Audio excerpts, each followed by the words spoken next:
All right, guys. So I came up with an idea I thought was genius, but Google was like, "That is not genius. It's very problematic."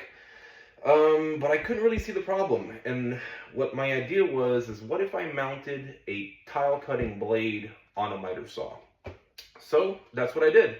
I figured the RPM is going to be similar if I get a miter saw that's for a 7¼ inch blade, and I use a 7 inch, rigid wet dry blade, then it should work. And check this out. So, yeah, with the reason actually that I started all of this too. So I'm working on this shower, and I got my jolly set up here, and I miscalculated. And basically, every tile that's going to go up here, they all have to be cut by 1/8. And so obviously I can't do that with a snapper, and I could do it with a grinder or a wet saw, but it's gonna take forever, man.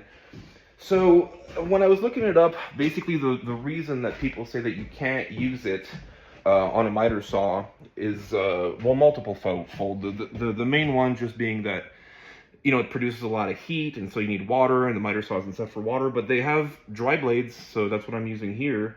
The other one, and the major one, is that it produces this crazy dust, the silica dust, and that's terrible for bearings. But if you just accept that you might ruin your saw, then go for it. So I bought a cheap saw at Harbor Freight, like $100, and honestly, I think it's gonna work for a long time. So I've got my little station here set up.